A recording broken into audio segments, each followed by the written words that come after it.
Hello students, कैसे हो आप सब लोग? अच्छे से होंगे उम्मीद करता हूँ। मैं doctor Pawan Oberoi, former principal of Adyotama girls PG college Khatauli district Muzaffarnagar. Students, आज इस वीडियो में मैं आपके लिए जो हमारा सीसीएस यूनिवर्सिटी में मैनेजमेंट अकाउंटिंग का जो सब्जेक्ट चल रहा है उसमें मार्जिनल कॉस्टिंग का और रिस्पॉन्सिबिलिटी अकाउंटिंग का चैप्टर लेके आऊँ। ठीक है, आज इस वीडियो में मैं आपके मैनेजमेंट अकाउंटिंग के 480 एमसीक्यूज कंप्लीट कर दूंगा। ठीक है स्टूडेंट्स, तो इसमें हम 80 एमसीक्यूज देखेंगे। 421 से शुरू है, 480 लगभग 60 एमसीक्यूज है वो हम इसमें स्टडी करेंगे। इससे पहले के स्टूडेंट्स मैं आपको वीडियो दे चुका हूं। ठीक है, जिन्होंने ना देखे हो वो मेरा channel study with doctor Pawan Oberoi subscribe करके जरूर देखें। और स्टूडेंट्स, सब्सक्राइब जरूर करें चैनल को, क्योंकि जो है अब मैं किसी भी व्हाट्सएप नंबर पर लिंक नहीं भेज रहा हूं। तो जिन भी किसी स्टूडेंट्स को या व्यूअर्स को या किसी भी टीचर को अगर मेरी वीडियो देखनी है तो वो मेरा channel study with doctor Pawan Oberoi subscribe करके देख सकते हैं। प्लेलिस्ट में आपको आपके मतलब की सारी वीडियोस मिलेंगी। तो चलिए स्टूडेंट, डिस्कस करते हैं मार्जिनल कॉस्टिंग। क्वेश्चन नंबर 421, सीमांत लागत यानी मार्जिनल कॉस्ट से क्या आशय है? तो ऑप्शन नंबर ए करेक्ट है, परिवर्तनशील लागत। क्वेश्चन 422, सीमांत लागत में क्या सम्मिलित है? तो देखिए, सीमांत लागत में मूल लागत जो आपकी प्राइम कॉस्ट होती है वो भी सम्मिलित होती है, और जो परिवर्तनशील ऊपर व्यय है वो भी सम्मिलित होते हैं। तो सही आंसर है सी। ठीक है, ए और बी दोनों। क्वेश्चन 423, कि सीमांत लागत विधि सहायक है। ठीक है, तीनों में सहायक होता है वो। प्रॉफिट प्लानिंग में भी सहायक होती है, वो कॉस्ट कंट्रोल में भी सहायक होती है, और वो मैनेजरियल डिसीजन में भी सहायक होती है। सही आंसर है आंसर नंबर डी, उपयुक्त सभी। क्वेश्चन नंबर 424, की जो अंशदान कंट्रीब्यूशन बराबर होता है, देखिए फार्मूला हमने ब्रेक इवन पॉइंट के चैप्टर में स्टडी किया है ना। ऑप्शन नंबर बी करेक्ट है कि सेल्स माइनस वेरिएबल कॉस्ट। ठीक है। क्वेश्चन नंबर 425, कि उत्पादन लागतें माना जाता है। तो देखिए तीनों ही होती हैं, वो टोटल कॉस्ट भी होती है, वो पीरियोडिक कॉस्ट भी होती है, और वो वेरिएबल कॉस्ट भी होती है। ठीक है, सही आंसर है ऑप्शन नंबर डी, उपयुक्त सभी। क्वेश्चन नंबर है आपका 426, कि सीमांत लागत विधि है। देखिए तीनों की तरह ही है, वो लागत लेखांकन की तरह भी है, और वो उपकार्य लागत विधि की तरह भी है, और वो परिचालन लागत ऑपरेटिंग कॉस्ट मेथड की तरह भी है। ठीक है, तो सही आंसर है ऑप्शन नंबर डी, उपयुक्त में से कोई नहीं। सॉरी, मैं आपको गलत बता गया, वो किसी भी तरह नहीं है। ठीक है, उपयुक्त में से कोई नहीं है। जो तीनों मेथड दे रखे हैं इनमें से किसी भी तरह की नहीं है। ठीक है, थोड़ी थोड़ी कभी बताते हुए मिस्टेक भी हो जाती है। क्वेश्चन नंबर 427, कि सीमांत लागत विधि को क्या कहा जाता है? देखिए तीनों उसके नाम है, विभेदक लागत विधि, वृद्धिमान लागत विधि, और प्रत्यक्ष लागत लेखांकन। तीनों ही नाम है, उपयुक्त सभी। सही आंसर है option number D. Question number 428, की सीमांत लागत विधि सहायक है। ठीक है, तो प्रबंधकीय निर्णय लेने में भी, और लागत लाभ मात्रा लाभ विश्लेषण में भी, और मूल्य निर्धारण में भी। सही आंसर है ऑप्शन नंबर डी, उपयुक्त सभी। क्वेश्चन नंबर 429, ठीक है, कि सीमांत लागत विधि की मान्यता है। ठीक है, तीनों ही है कि स्थिर लागतें उत्पादन की सभी मात्राओं पर स्थिर रहती है, और प्रति इकाई विक्रय मूल्य अपरिवर्तित रहता है, और प्रति इकाई परिवर्तनशील लागत स्थिर रहती है। ठीक है, सही आंसर है ऑप्शन नंबर डी, उपयुक्त सभी। क्वेश्चन 430, की कंट्रीब्यूशन की राशि में से फिक्स कॉस्ट को घटाकर प्राप्त होता है, क्या होता है? Net profit. ठीक है, शुद्ध लाभ, ऑप्शन नंबर ए। क्वेश्चन 431, की अवशोषण लागत पद्धति एब्जॉर्प्शन कॉस्ट मेथड को कहा जाता है? ऑप्शन ए करेक्ट है, कुल लागत विधि। क्वेश्चन 432, के अवशोषण लागत विधि में सम्मिलित है। देखिए जो बी और सी हैं, फिक्स कॉस्ट और वेरिएबल कॉस्ट। ठीक है, ऑप्शन नंबर डी करेक्ट है कि बी और सी दोनों। क्वेश्चन 433, कि अवशोषण लागत पद्धति में अंतिम स्कंद मूल्यांकित यानी जो फाइनल स्टॉक होता है उसका जो वैल्यूएशन करते हैं, तो ऑप्शन नंबर ए करेक्ट है कि कुल लागत, कुल कारखाना लागत पर। ठीक है, क्वेश्चन 434, की एक अतिरिक्त इकाई के उत्पादन पर कुल लागत में होने वाली वृद्धि है, ऑप्शन नंबर सी, सीमांत लागत। ठीक है, क्वेश्चन नंबर 435, कि सीमांत परिवहन में जो स्टॉक का जो वैल्यूएशन होता है अवशोषण परिवहन की तुलना में ऑप्शन नंबर बी कम रहता है। ठीक है, क्वेश्चन नंबर 436 कंट्रीब्यूशन को जाना जाता है, ऑप्शन नंबर डी करेक्ट है, सीमांत है। ठीक है, मार्जिनल इनकम। क्वेश्चन 437 की जो सेल्स है वो 22,50,000 रुपए है, जो फिक्स कॉस्ट है वो 5 लाख रुपए है और वेरिएबल कॉस्ट 15 लाख रुपए है, तो कंट्रीब्यूशन कितना होगा। ठीक है स्टूडेंट्स, फार्मूला लगाएंगे, कंट्रीब्यूशन हो जाएगा आपका ऑप्शन नंबर ए 7,50,000 रुपए। क्वेश्चन 438 कि जो डायरेक्ट मटेरियल है वो है 40,000 रुपए, जो वेजीज है वो है 24,000 रुपए, जो फैक्ट्री एक्सपेंसेस है वो है 20,000 रुपए। ठीक है, तो जो प्राइम कॉस्ट है वो कितनी होगी, तो ऑप्शन नंबर बी करेक्ट है 64,000। ठीक, क्वेश्चन 439 की प्राइम कॉस्ट है 64,000, फैक्ट्री एक्सपेंसेस है 24,000, जिसमें 20% जो है वो परिवर्तनशील है। ठीक है, वेरिएबल कॉस्ट है, और जो एडमिनिस्ट्रेटिव एक्सपेंसेस है वो है 12,000, जिसमें 20% परिवर्तनशील है। ठीक है, वेरिएबल है। सेल जो है जो सेलिंग एक्सपेंसेस है वो है आपके 20,000, उसमें 60% वेरिएबल है, तो कंट्रीब्यूशन कितना होगा, तो कंट्रीब्यूशन आपका होगा ऑप्शन नंबर ए करेक्ट है 83,200 रुपए। ठीक है, क्वेश्चन 440 कंट्रीब्यूशन अगर आपका 93,600 है और फिक्स कॉस्ट आपका 33,600 है, तो नेट प्रॉफिट कितना होगा स्टूडेंट, आप माइनस कर देंगे 93,600 में से 33,600 को, तो 60,000 आंसर होगा। ठीक है, क्वेश्चन नंबर 441 की मार्जिनल कॉस्ट मेथड का प्रयोग किया जाता है। ठीक है, तीनों ही है, बनाओ या खरीदो निर्णय में जो मेक और बाय डिसीजन है। ठीक है, और आपका उत्पादन संबंधी निर्णय में और मूल्य निर्धारण क्षेत्र में। सही आंसर है ऑप्शन नंबर डी उपयुक्त सभी।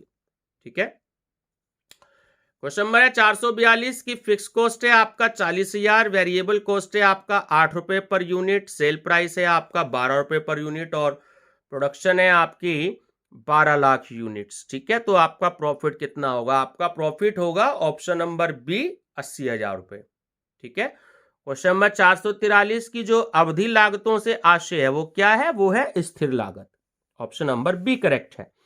क्वेश्चन 444 की निम्नलिखित में से कौन सी लागत पद्धति के अंतर्गत उत्पादों पर केवल परिवर्तनशील लागतें ही प्रभावित की जाती हैं, तो ऑप्शन नंबर ए करेक्ट है, सीमांत परिवहन। ठीक है, मार्जिनल कॉस्टिंग। क्वेश्चन 445 की निम्नलिखित में से कौन सी लागत पद्धति निर्णय हेतु अधिक उपयुक्त मानी जाती है, ऑप्शन नंबर ए करेक्ट है, सीमांत परिवहन।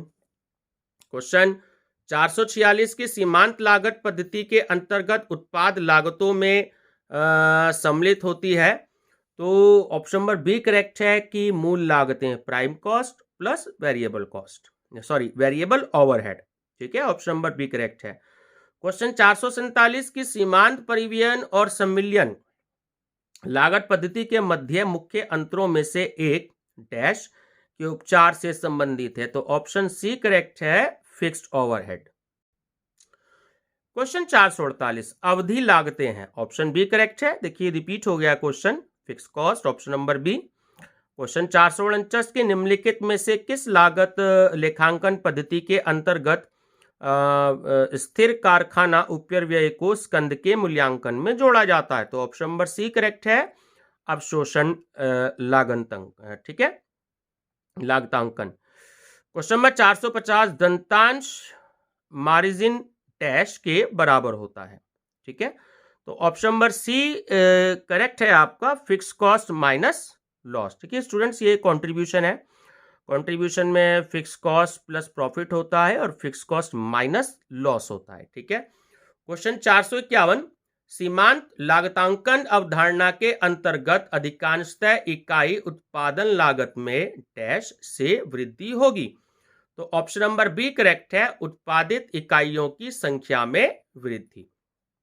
ठीक है, ऑप्शन नंबर बी आपका करेक्ट है। क्वेश्चन 452 कि निम्नलिखित में से किस पद्धति में सीमांत परिवहन द्वारा प्रदर्शित लाभ से सम्मिलन लागत पद्धति द्वारा प्रदर्शित लाभ के अधिक होने की प्रवृत्ति होगी, तो option number B option number A correct है कि बेची गई इकाइयों से उत्पादन इकाइयां उत्पादित इकाइयां अधिक हो। तो स्टूडेंट्स ये तो मार्जिनल कॉस्टिंग का था। इसमें मैंने आपको कुछ इंपॉर्टेंट क्वेश्चंस दिए, तो ये चैप्टर आपका खत्म है। ठीक है, चलिए नेक्स्ट आपका एक छोटा सा टॉपिक है डिफरेंशियल कॉस्टिंग, विभेदात्मक लागत विधि। ठीक है, 4 क्वेश्चन मैंने इसमें तैयार किए हैं कि विभेदक लागत ज्ञात की जाती है। तो जो डिफरेंशियल कॉस्ट है वो देखिए उत्पादन स्तर में वृद्धि होने पर भी और उत्पादन स्तर में कमी होने पर भी। ठीक है, दोनों ही ऑप्शन बिल्कुल करेक्ट है। तो ऑप्शन सी करेक्ट है कि ए और बी दोनों। क्वेश्चन 454 कि विभेदक लागत विधि सीमांत लागत विधि की तुलना में क्या है, व्यापक है, वाइड। ठीक है, विस्तृत वर्ड भी दिया हो वो भी ठीक है, व्यापक और विस्तृत एक ही बात होती है, इंग्लिश दोनों की सेम है, वाइड। क्वेश्चन 455 कि विभेदात्मक लागतांकन हेतु निम्नलिखित में से किस लागत पर विचार किया जाता है। तो ऑप्शन ए करेक्ट है, कुल लागत। ठीक है, क्वेश्चन है आपका 456 कि 70% क्षमता पर उत्पादित लागत इकाइयां तथा लागत क्रमशः 70,000 इकाइयां तथा रुपए 3,35,000 रुपए हैं तथा 80% क्षमता पर 80,000 इकाइयां या 3,80,000 रुपए हैं। तो डिफरेंशियल कॉस्ट जो है वो प्रति इकाई कितनी होगी। तो देखिए ऑप्शन नंबर ए आपका करेक्ट है, यहां पर 4 रुपए 50 पैसे। तो ये 4 क्वेश्चन स्टूडेंट्स मैंने आपके डिफरेंशियल कॉस्टिंग के तैयार किए हैं। चलिए नेक्स्ट टॉपिक है इसमें, ये आपका थ्योरी चैप्टर है ना, रिस्पॉन्सिबिलिटी अकाउंटिंग। तो इस पे भी क्वेश्चन 2-3 आपसे पूछे जा सकते हैं, तो थोड़े से इंपॉर्टेंट क्वेश्चन मैंने इसमें भी तैयार किए हैं। चलिए रिस्पॉन्सिबिलिटी अकाउंटिंग, उत्तरदायित्व लेखांकन। क्वेश्चन नंबर 457 कि उत्तरदायित्व लेखांकन में ध्यान केंद्रित किया जाता है। देखिए ऑप्शन नंबर बी करेक्ट है, उद्देश्यों द्वारा प्रबंध पर। क्वेश्चन 458 कि उत्तरदायित्व लेखांकन में बल दिया जाता है। ऑप्शन नंबर बी, व्यक्तियों पर। क्वेश्चन 459 कि किसी उत्तरदायी व्यक्ति के अधीन एक संगठन इकाई को कहा जाता है। ऑप्शन नंबर ए करेक्ट है, उत्तरदायित्व केंद्र। ठीक है, रिस्पॉन्सिबिलिटी सेंटर। क्वेश्चन 460 कि लागत केंद्र में शामिल है। ऑप्शन नंबर डी, देखिए तीनों ही होते हैं, लेखांकन विभाग भी होता है, सेवा विभाग भी होता है और प्रचार विभाग भी होता है। तो सही आंसर है ऑप्शन नंबर डी, उपयुक्त सभी। क्वेश्चन 461 कि लाभ केंद्र में मापन होता है। ठीक है, देखिए व्यय का भी होता है, आय का भी होता है। तो सही आंसर है ऑप्शन नंबर सी, ए और बी दोनों। क्वेश्चन 462 कि उत्तरदायित्व लेखांकन सहायक है। देखिए वो तीनों में होता है, उत्तरदायित्व अंतरण में भी होता है और लागत नियंत्रण में भी होता है और लागत नियोजन में भी होता है। सही आंसर है ऑप्शन नंबर डी, उपयुक्त सभी। क्वेश्चन 463 कि उत्तरदायित्व लेखांकन का मूल सिद्धांत है। देखिए तीनों ये होते हैं कि उत्तरदायित्व केंद्र का निर्धारण, उत्तरदायित्व की सीमा का निर्धारण और नियंत्रणीय तथा अनियंत्रणीय गतिविधियों की पहचान। ठीक है, सही आंसर है ऑप्शन नंबर डी, उपयुक्त सभी। क्वेश्चन 464 कि उत्तरदायित्व लेखांकन पद्धति के प्रभावशाली होने हेतु आवश्यक नहीं है। तो ऑप्शन नंबर ए करेक्ट है, नियमित अंकेक्षण जो रेगुलर ऑडिट होता है। ठीक है, क्वेश्चन 465 कि उत्तरदायित्व किस पक्ष से संबंधित होता है। तो देखिए ऑप्शन नंबर ए करेक्ट है, ये अपने बॉस के प्रति होता है। क्वेश्चन नंबर 466 कि सांगठनिक ढांचा, दूसरा वर्ड होता है ढांचा की जगह संरचना, मजबूत ना होने पर उत्तरदायित्व लेखांकन पद्धति, ऑप्शन नंबर सी करेक्ट है कि असफल होगी। ठीक है, क्वेश्चन नंबर 467 की निम्नलिखित में से उत्तरदायित्व लेखांकन हेतु क्या आवश्यक है। तो ऑप्शन बी करेक्ट है कि रेखा एवं कर्मचारी प्रबंध। ठीक है, क्वेश्चन नंबर 468 कि उत्तरदायित्व केंद्र से क्या आशय है। देखिए उसमें आशय होता है ऑप्शन नंबर सी, नियंत्रण केंद्र से। क्वेश्चन 469 कि निम्नलिखित में से किसे उत्तरदायित्व केंद्र कहा जाएगा। तो देखिए तीनों ही हैं, आपका उत्पादन विभाग भी है, रोकड़ विभाग भी है और लागत विभाग भी है। सही आंसर है ऑप्शन नंबर डी, इनमें से सभी। ठीक है, क्वेश्चन 470 कि उत्तरदायित्व केंद्र के आधा हैं। तो देखिए तीनों ही हैं, मटेरियल भी होता है, लेबर भी होती है और सर्विसेज भी होती हैं। सही आंसर है ऑप्शन नंबर डी, उपयुक्त सभी। क्वेश्चन 471 कि निम्नलिखित में से क्या उत्तरदायित्व केंद्र के प्रदा हैं? देखिए ऑप्शन नंबर ए करेक्ट है, माल। ठीक है, गुड्स। क्वेश्चन नंबर 472 की उत्तरदायित्व केंद्रों की प्रदाओं को कहा जाता है? ऑप्शन नंबर बी, आगम, रेवेन्यू। क्वेश्चन 473 उत्तरदायित्व केंद्रों के अंग हैं। देखिए तीनों टाइप के दे दिए हैं, लागत केंद्र, लाभ केंद्र और विनियोग केंद्र, तो डी है उपयुक्त सभी। क्वेश्चन 474 की उत्तरदायित्व केंद्र, लागत केंद्र कब कहा जाता है? तो ऑप्शन नंबर बी करेक्ट है कि प्रबंधक आरोपित लागतों हेतु उत्तरदायी हो। ठीक है। क्वेश्चन नंबर 475 उत्तरदायित्व केंद्र, लाभ केंद्र कब कहा जाता है? तो ऑप्शन नंबर बी कि जब वह लागत एवं आगम दोनों के लिए उत्तरदायी हो। ठीक है। क्वेश्चन नंबर 476 कि प्रबंधक वर्ग उत्तरदायित्व केंद्रों को लाभ केंद्रों में बदलता है जब, ऑप्शन नंबर सी, प्रदा का मौद्रिक मापन संभव हो। क्वेश्चन 477 की उत्तरदायित्व केंद्र, उत्तरदायित्व लेखांकन। ठीक है, ऑप्शन नंबर बी करेक्ट है, जब वह लागत एवं आगम दोनों के लिए उत्तरदायी हो। ठीक है। Question number